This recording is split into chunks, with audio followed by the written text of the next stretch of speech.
திதி திவசம் கொடுக்கறப்ப காவி வேஷ்டி அணியலாமா? கூடாது.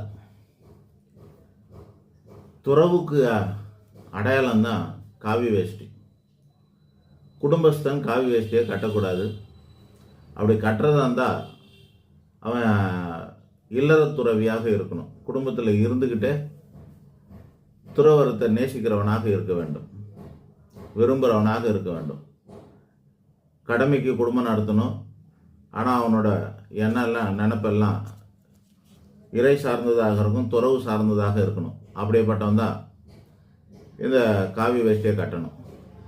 ஒவ்வொரு கலருக்கும் ஒரு காரண கருத்தாக இருக்குது. இந்தந்த கலர் கொண்டவங்க இந்த வேஷ்டியை வந்து உடைகளை வந்து இவங்க தான் கட்டணும்னு இருக்குது. அந்த வகையில் திதி தவசம் சொல்லக்கூடிய முன்னோர்களுக்கு மூத்தோர்களுக்கெல்லாம் செய்யக்கூடிய அந்த பித்ருக்களுக்கு செய்ய வேண்டிய கடமைகளை செய்யும்போது காவி வேஷ்டி கட்டக்கூடாது. காவி கட்டினவங்க, அதாவது சன்னியாசிங்கள்லாம் திதி தவசம் கொடுக்கவே கூடாதுங்கிறது தான் விதி அமைப்பு. எந்த சன்னியாசியும் தவசம் கொடுக்கக்கூடாது. காவி கட்டினவங்க சன்னியாசி மாதிரியான பாவலா பண்ணிக்கிட்டு அப்புறமா வந்து எதுக்கு இதெல்லாம் கொடுக்கணும்னா அதெல்லாம் கொடுக்கக்கூடாது. அட்லீஸ்ட் அன்னைக்காச்சும் கொடுக்கக்கூடாது. காவி வேஷ்டி கட்டக்கூடாது. காவி வேஷ்டி கட்டிக்கிட்டு கொடுக்கப்படுகின்ற அந்த திதியும் தவசம் ஏற்றுக்கொள்ளப்படாது.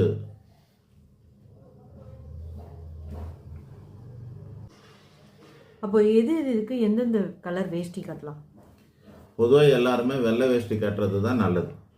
வெள்ளை கலரில் இருக்கிற வேஷ்டி எல்லா துறையில் இருக்கிறவனும் கட்டிக்கலாம். சாதாரண ஆளுங்க கட்டிக்கலாம். கொஞ்சம் நான் டீசெண்டாக இருக்கிறேன், கொஞ்சம் மதிப்போடு இருக்கிறேன் அப்படின்னு நினப்பில் இருக்கிறவங்க எல்லாருமே வந்து வெள்ளை வேஷ்டி கட்டிக்கலாம்.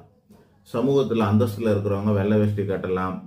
அப்புறம் ஆன்மீக அந்தஸ்தில் இருக்கிறவங்க வெள்ளை வேஷ்டி கட்டலாம். அதாவது வாத்தியார், புரோகிதர், உபன்யாசி எல்லாருமே வந்து வெள்ளை வேஷ்டி தான் கட்டணும். வெள்ளை வேஷ்டி அந்த ஜோசியர் அவங்க எல்லாமே என்ன கட்டணும்? வெள்ளை வேஷ்டி தான் கட்டணும். காவியெல்லாம் கட்டக்கூடாது. இன்றைக்கி கூட நான் காவி தான் போட்டு வந்திருக்கிறேன். வேஷ்டி ஜட்டியும் காவியாக தான் இருக்குது.